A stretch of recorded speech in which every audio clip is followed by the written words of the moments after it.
Screen's on, yes. Jaya Radha Madhava Kunja Bihari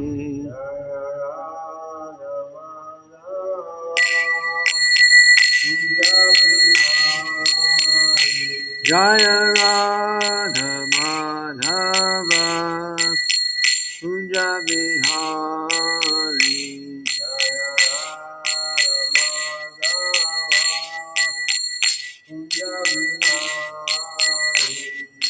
Gopi Chanda Ballabha Girivaradhari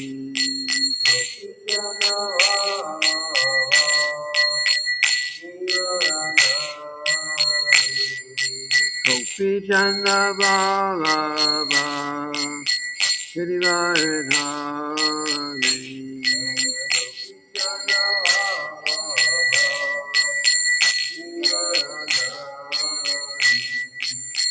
Yashoda Nandana Braja Jana Ranjana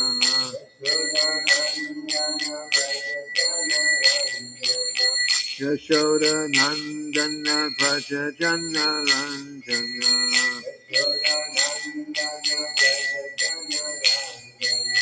Yamuna Tira Bandachari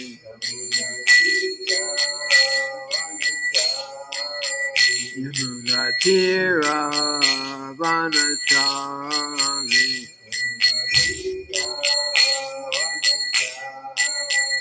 Jaya Radha Madhava Kunja Bihari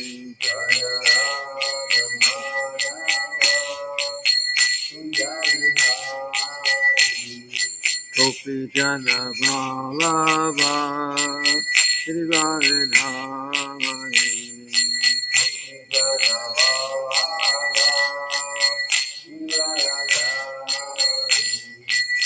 Yashoda Nandana Braja Jana Ranjana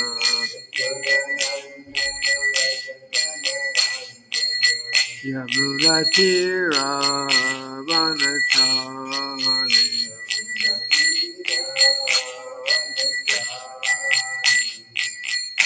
Hare Krishna, Hare Krishna, Krishna Krishna, Hare Hare, Hare Rama, Hare Rama, Rama Rama, Hare Hare.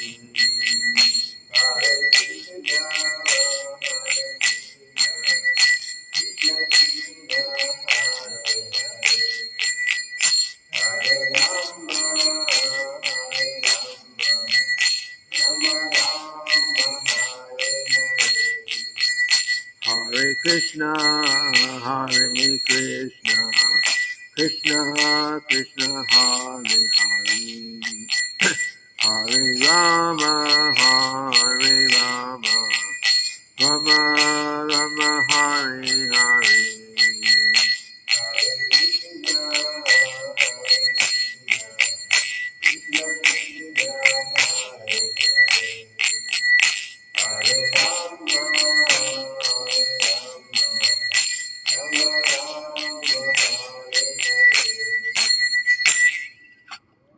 Srila Prabhupada ki jai.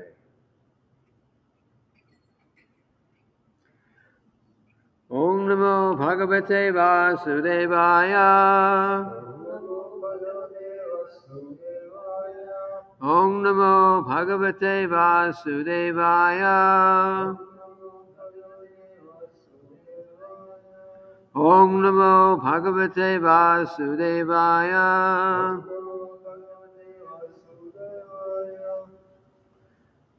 So we are continuing with our reading from the Srimad-bhagavatam, the 8th canto, 8th chapter, text number 9.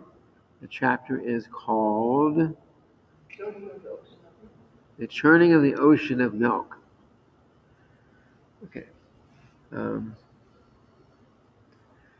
Tashang Chakru Sprihang Sarve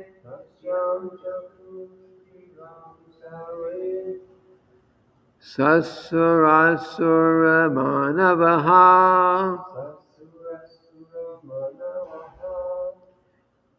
Rupodarya Vayovarna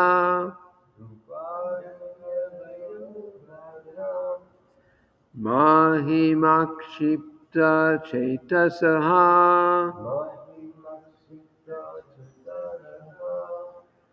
Tashang Chakrus Prihang Sarve Sasurasura Manavaha Rupodarya Vayovarna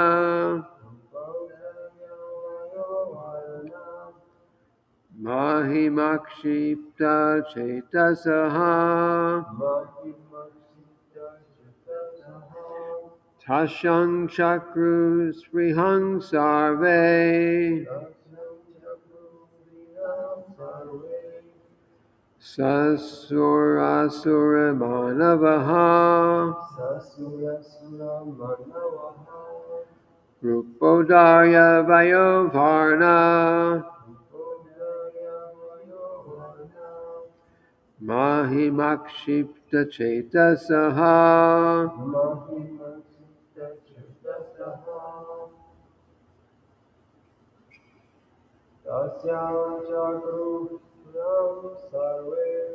Tashang Chakrus Prihang Sarve Sasura Manavaha Rupodarya Vayovarna Mahimakshipta Chetasaha Tashang Chakrus Prihang Sarve Sasurasura Manavaha Rupodarya Vayovarna Mahimakshipta Chetasaha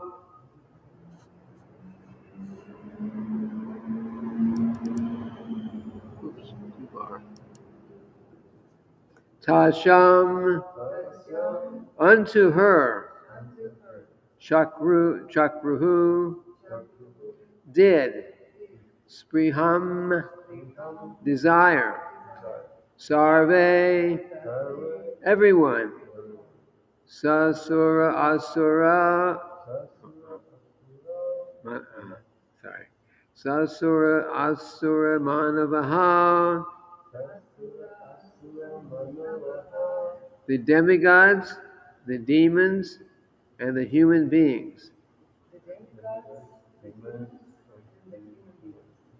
Yeah. Sura means the demigods, Asura means the demons, Manavaha means the humans. Okay. Rupa Odarya by the exquisite beauty and bodily features. Vayaha, youth. Varna, complexion. Mahima, glories. Akshipta, agitated. Chetasaha, their minds.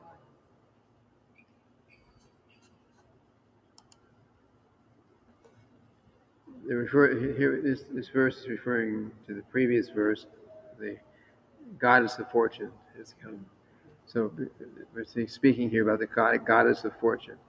Because of her exquisite beauty, her bodily features, her youth, her complexion, and her glories, everyone, including the demigods, the demons, and the human beings, desired her. They were attracted because she is the source of all opulences. Repeat after me.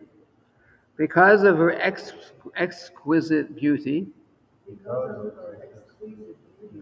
her bodily features, her youth, her complexion, and her glories.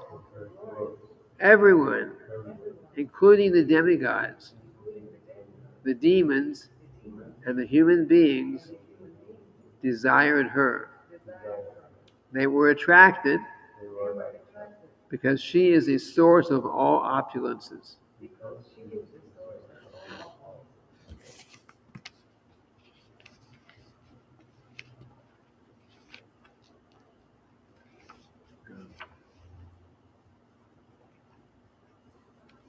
Srila Prabhupada's purport.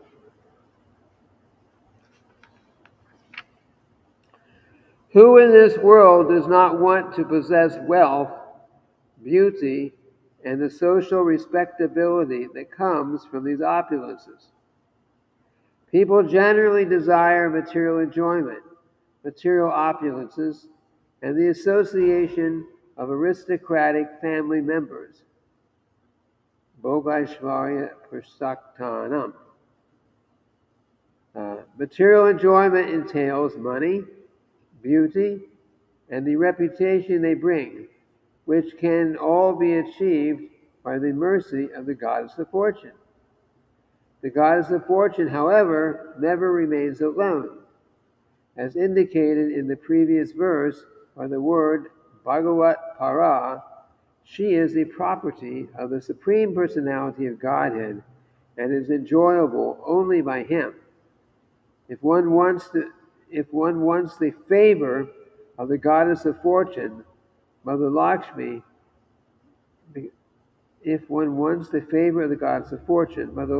because she is by nature Bhagavat Para, one must keep her with Narayan. The devotees who always engage in the service of Narayan, Narayana Parayana, can easily achieve the favor of the goddess of fortune without a doubt. But materialists who try to get the favor of the goddess of fortune only to possess her for personal enjoyment, they're frustrated. Theirs is not a good policy. The celebrated demon Ravana, for example, wanted to deprive Ramachandra of Lakshmi, or Sita, and thus be victorious. But the result was just the opposite.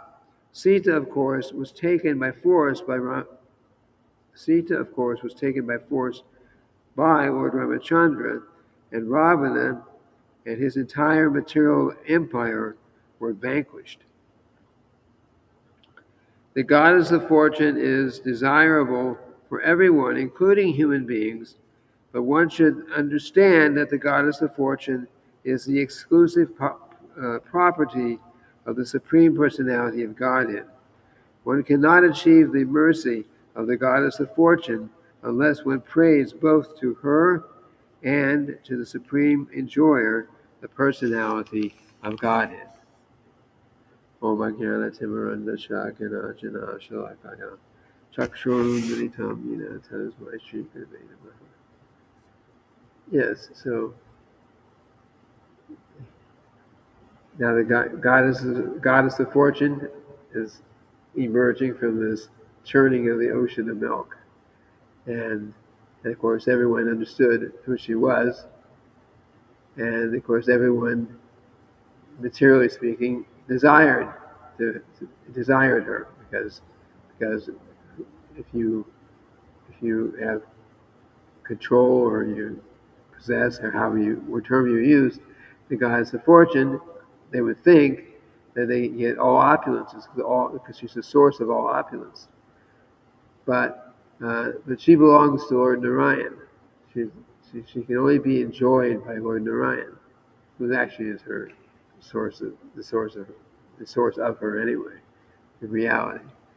So, so in the material world, people work very hard to get great wealth, great opulence, great social prestige, and so many things which are a source of material enjoyment, but they in general cannot keep these things. If they get them, they cannot keep them long term because we get the material opulence because of our past pious activities.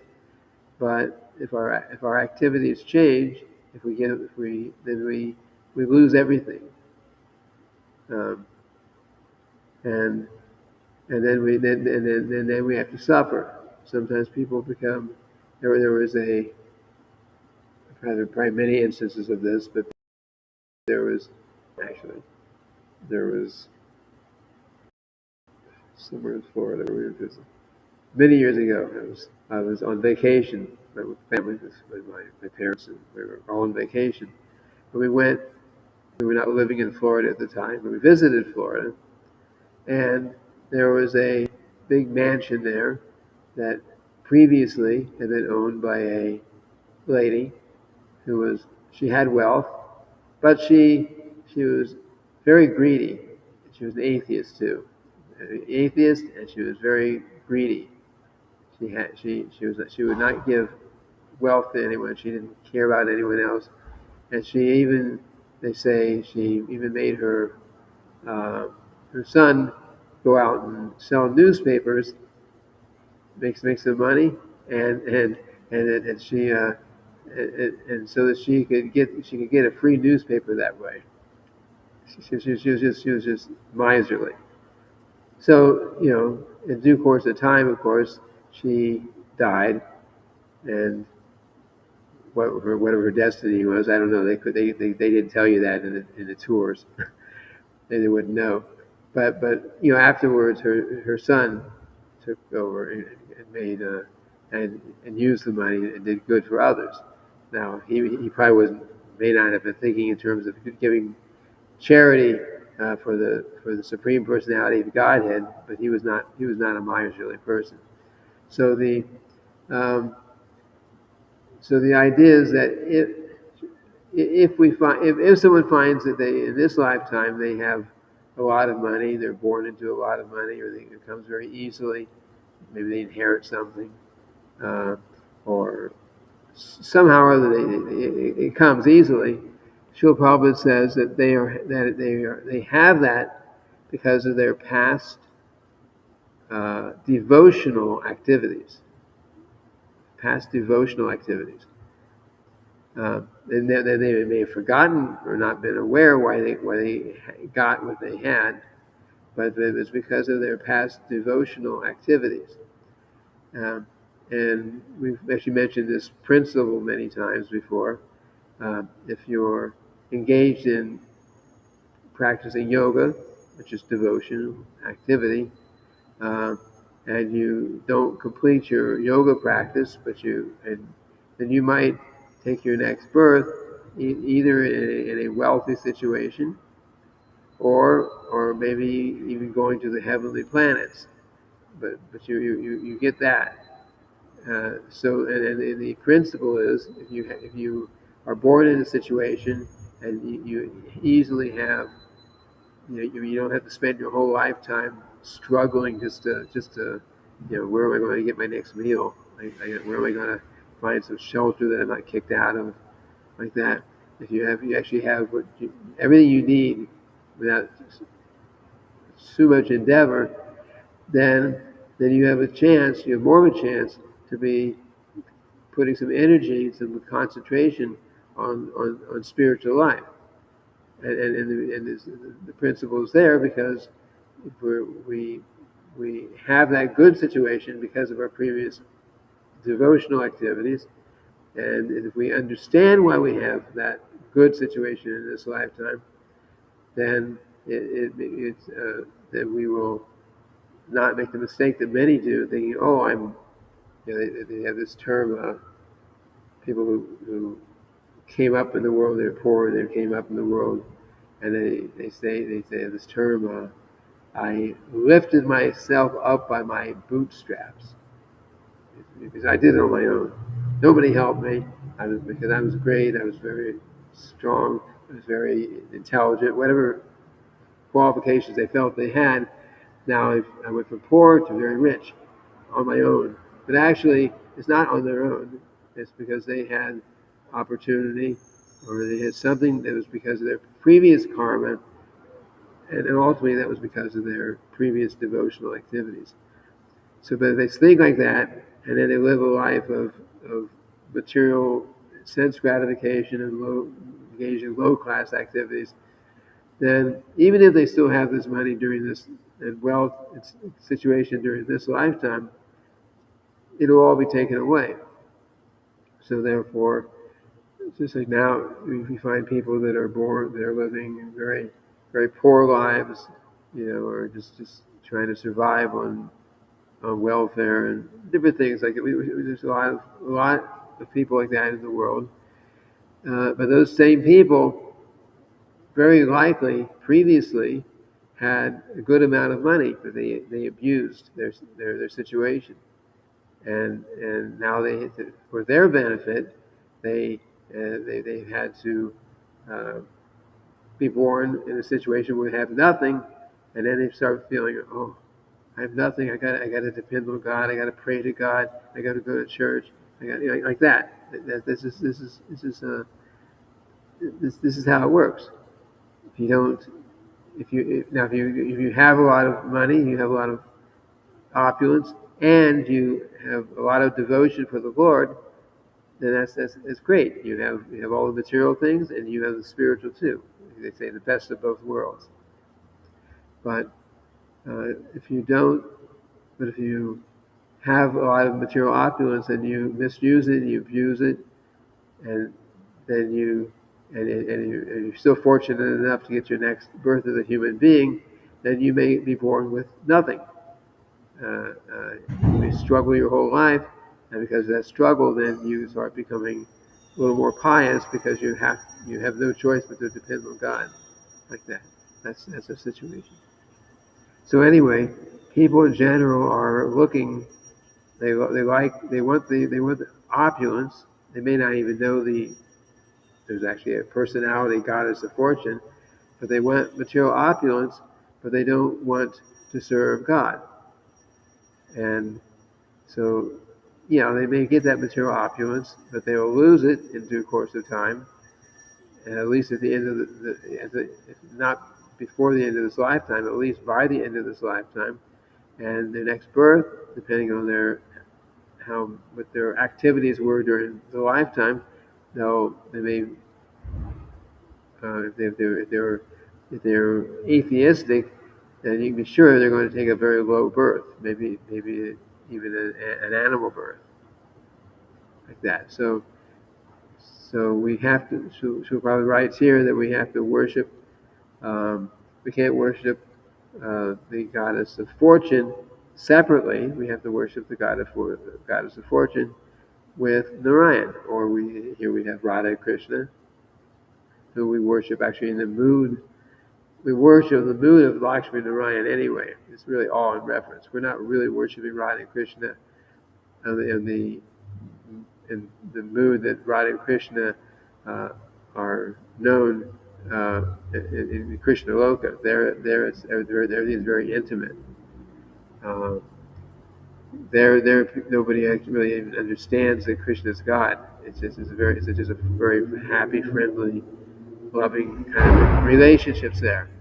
But in our practice of devotional service, sadhana bhakti, we worship Radha and Krishna in a mood of awe and reverence. We can't worship Krishna. It's impossible to worship Krishna in the intimate way that he's worshipped in Goloka Vrindavan without becoming very much purified.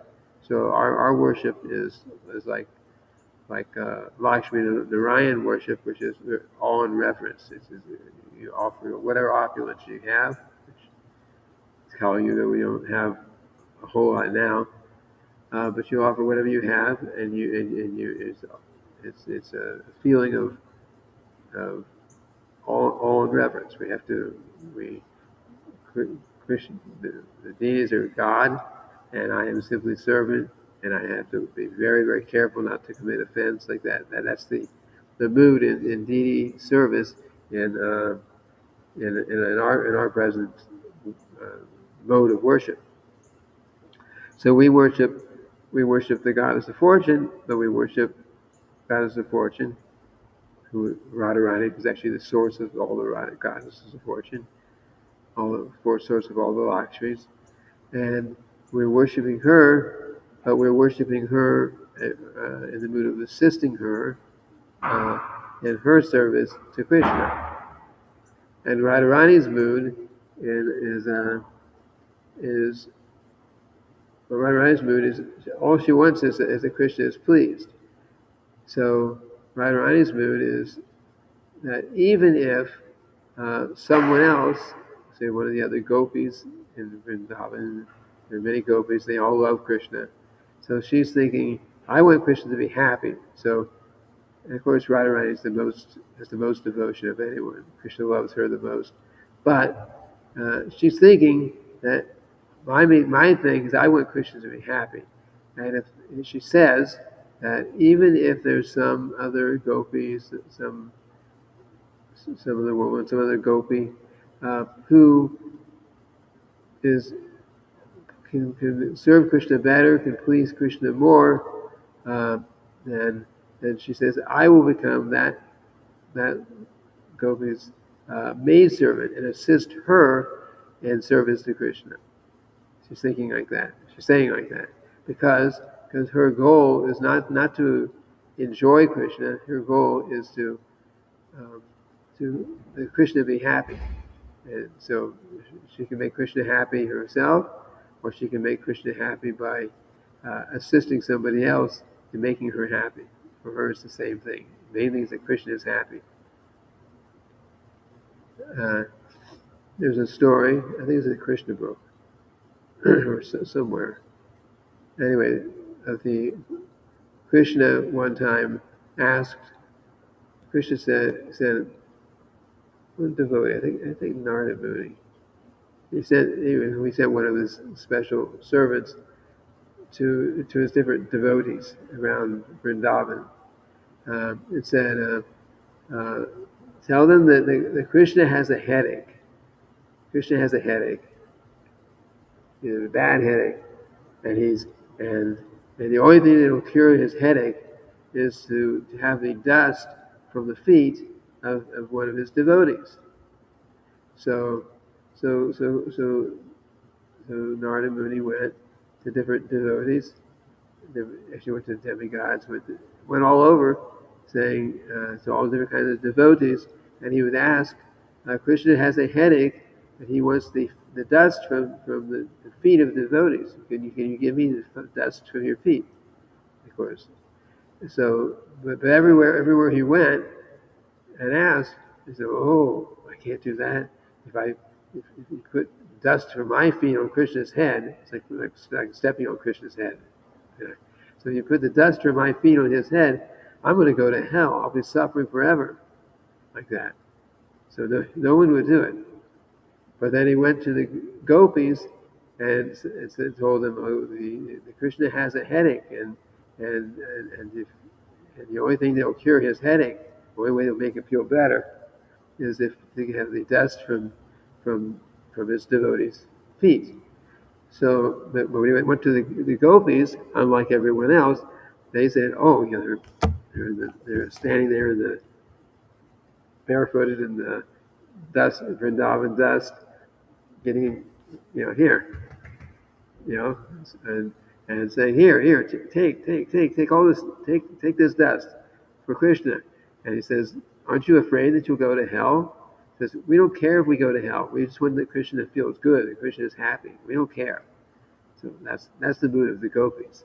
They don't care. They really, really only want Krishna to be happy, and they do everything they can to make him happy.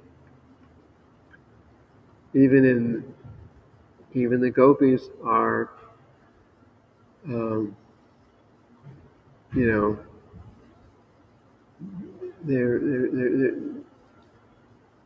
Krishna's girlfriends, but of course in that kind of culture, girlfriend just having girls and boys mixing freely who were not married to each other, then that it was a very low class. It was considered very low class. This is a kind of person so so they at the disapproval of their elders and their husbands, in some cases, they would somehow or other always be sneaking out, sometimes during the middle of the night, to go and meet with Krishna, Radha and Krishna. Radharani is also sneaking out and enjoying in the different pastimes out in their designated place out in the forest. So they would do like that every night.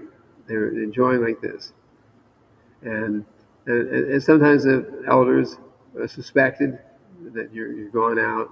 Sometimes they find that Radharani has some piece of jewelry that they know that must have been given by Krishna because she didn't have it before. Things like this. So, but and sometimes their elders are feeling that you're a very low class person because I know you're associating with him out there. But they which is very in that kind of society, it was very painful. But they loved Krishna so much, and all they wanted to do was to go out and be with him and assist him in some way and help him so he would be happy. And of course, Krishna's out there and nobody, but he would come back late at night. Shishikoritai, Shishirada, Vijayvihara, Jagannatha, Balaram, Lady Subhadru, and Shigade, Prahlad Maharaj Ki Jai. Krishna would come back before everyone else woke up. So just like we come in around 4 o'clock, we wake up the deity. So Krishna would come back a little before 4 o'clock. He's out all night. Of course, this is not for us to follow that example. This is Krishna. But he would come back. You sneak into the house, get in bed, and pretend he's sleeping.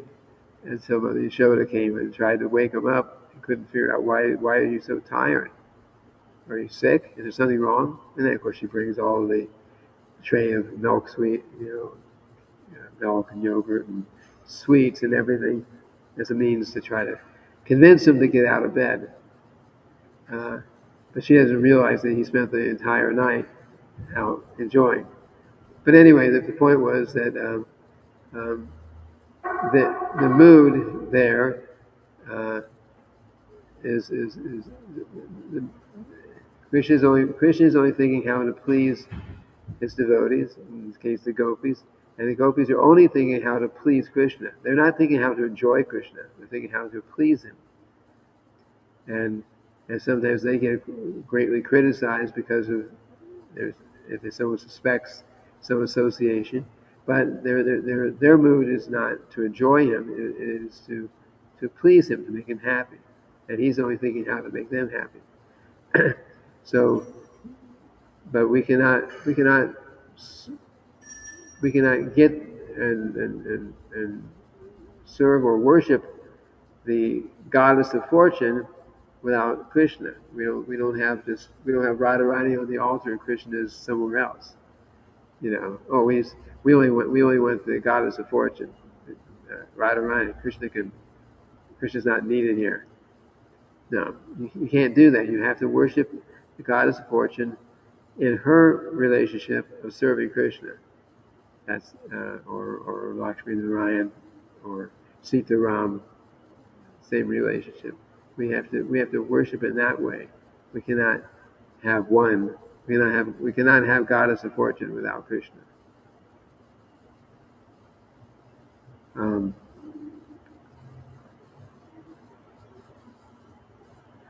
Okay. First of all, any questions about what we should? So you just mentioned that Radharani is the source of all offerings of all goddesses. Yes. She expands all the gopis and the Lakshmis like that. So yes. Okay. We'll ask a couple of days, there have been some different questions that came up about different things that I said I would research it. One was about this horse.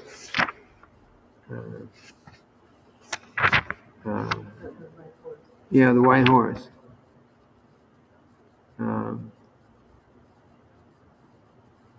By the name of Uchai Shrava. Uchai Shrava. I looked all through what Srila Prabhupada said about it. Actually, it doesn't say a whole lot. This horse was very special, mostly just because it came out from the churning of the ocean of milk. There's no real special pastimes that I could see, but he became out. He came like that, and he also became the Lord Indra's horse. Lord Indra has a horse. He also has an elephant. It was also mentioned here that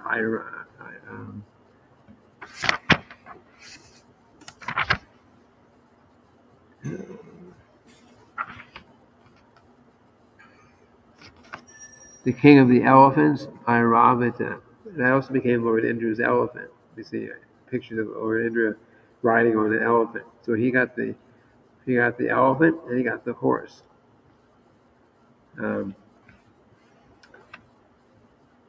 But anyway, there wasn't a whole lot on that specifically about that horse. But it's very special because he was, say, born from that churning of the milk ocean, which was in itself special. Not most living entities don't come like that. And then the other question was about the other day was about the sampradayas, the four sampradayas. So yeah, there's four sampradayas, four Vaishnava sampradayas, and I don't remember all the details, but I'll give something in writing that explains the details. But each of these sampradayas were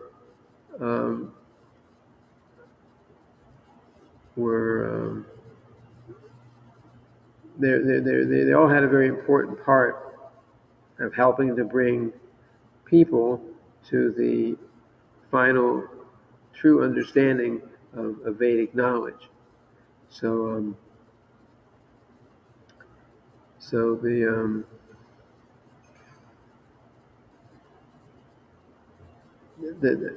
one, and I know I've explained this before, but maybe it'll make more sense here in reference to this question.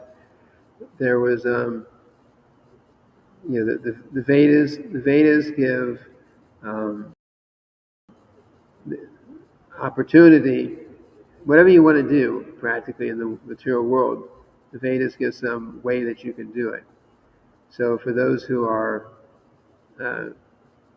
really greedy and uncontrolled senses and who are going to eat meat, for example, in Vedic culture, most people didn't eat meat. But for those who were going to do it anyway, even if they were told not to do it, there was some injunction about worshiping goddess Kali. So you'll see how all this fits together. Worshiping goddess Kali, and in which case part of that worship is you kill the animal, and you have to say to the animal probably in Sanskrit language, I imagine, that I'm killing you now, but in my next lifetime you'll be killing me in the same way. It was all meant to help people to say, hey, this is too much problem. Enjoy eating it, and it can only be done once in a month on a particular day. So that was there. But things as they tend to do, people take the part that they like. Okay, I can eat meat, but they forgot all the other rules and regulations. So the goddess Kali temples were becoming like slaughterhouses. Any day, any time, any animal was being slaughtered like that, and it was being crazy, and it was destroying the opportunity for spiritual life for the people in general. It got really out of hand. That's when Lord Buddha came. Lord Buddha, so he came and he basically convinced the people to stop following the Vedas uh, because he said, well, at first he said, just stop this animal slaughter. They say, but the Vedas say that we can do it. Of course, the Vedas don't say that you do it every day in any animal, and the idea is to restrict. So he convinced them. He's incarnation or an empowered incarnation of the Lord. So he convinced them to okay, just reject the Vedas. Okay, and then he taught his nonviolent movement. So that was there, but now people were getting away because as Buddhism got more popular, people got away from that habit of all this animal slaughter, but they rejected the Vedas in order to do that. So now we have these. That's where these different sampradayas come in.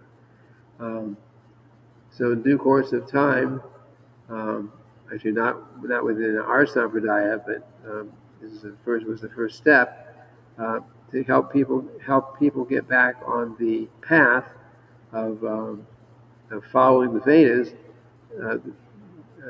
First Sankaracharya came. So Sankaracharya we know is impersonalist, like mine. He teaches the impersonalist philosophy, but he also taught to follow the Vedas. But of course, he had his interpretation of the Vedas, but at least you're accepting the Vedas with that misleading interpretation. But it was done intentionally. Okay, now at least get the people to start following the Vedas, but they're with some deviation, because to tell them to go straight from Buddhism to pure love of God and accepting the Vedas in full, nobody would do it. So he did a impersonalism. It's kind of like a covered Buddhism. Is what it is. So he did that. Of course, this is very much simplifying. He has whole commentaries explaining these different things, which I will try to go into because I've never read the commentaries. They're all in Sanskrit pretty much. But he did that. And then in due course of time, in one of these sampradayas, I forget which one was which now, but in one of the sampradayas, Ramanujacharya was there. Ramanujacharya taught a philosophy that was, these are all Vaishnava philosophies. Ramanujacharya taught a philosophy, it's called Vishishta Advaita. Advaita means non-dual, which is like the Mayavadi. But Vishishta Advaita, there's some there's some variation. You're at least accepting that there's a God. You're accepting there's a God, but there's still a mixture. But the conclusion of the Vishishta Advaita is still there's living entity and there's God. It's Vaishnava principle. All these acharyas after Sankaracharya accept that there's God and there's a living entity who's servant of God, and there's little variations in the philosophy. And then, in due course, Madhvacharya was there.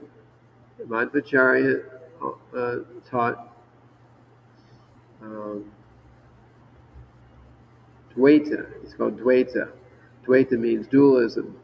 So there was very clearly there's God and there's living entity, and they are obviously different, and they both exist. They're very different, and there's nothing similar about them. But that also is not exactly perfect knowledge, but it was a step.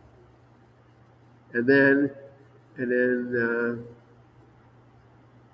um, another one of the acharyas, another one in the disciplic succession, or in another parampara, came, and he taught. Well, actually, it was Lord Chaitanya's teaching. That he, and the Lord Chaitanya's teaching was the one that was called a Chintya Veda Veda Tattva, which means you're accepting God, you're accepting the living entity, you're accepting there's difference, like the previous, like Madhvacharya made everything completely different, but there's also similarity, and that's very important because you can't really, in a practical sense, have devotional service or a devotional relationship with God if there's both different, unless there's difference and similarity. Difference because God is unlimited and we are servants, and similarity because we are also spirit soul. God is supreme spirit, we're a little spirit, but if there's not something that we have in common, then there's no question of devotional service. Both the difference and the sameness are necessary for devotional service to make any sense. And anyway, and because of these changes from one acharya to the next, uh, now we are following the line of Lord Chaitanya. Lord Chaitanya basically defeated all the other principles, but Ramanujacharya, Madhvacharya, Vishnu Swami, like that, they all taught Vaishnavism. But what they did, I mean, how do you think? Okay, they're following the same Vedas. They follow the same Vedas. So how is it they can be teaching anything different at all, right? But what they did, and this is like planned. It was these personalities they knew what they were doing. They what they did is they emphasized certain verses in the Vedanta Sutra, in Bhagavad Gita. They emphasized certain verses that more, wrote big purports, big commentaries on certain verses that supported what the principle that they wanted to emphasize. And they had to do like that because otherwise people in general, would not be able to make a big change. They all knew what the final conclusion was going to be, but they each taught what the people of that time, they emphasized what the people of that time needed to try to understand so that they could ultimately move forward on the spiritual path. And that's why there are these four sampradayas. And these particular personalities, this part I can't remember, I'll have to go back and read again. But just like Lakshmi, I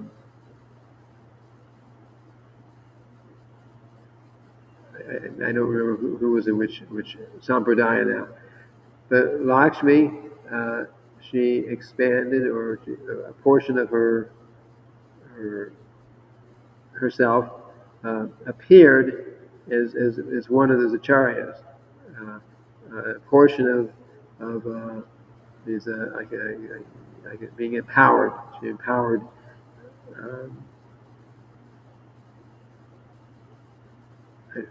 Sorry, I don't remember the details now. Anyway, the Lakshmi was empowered one. The one of the four Kumaras empowered another acharya in this discussion.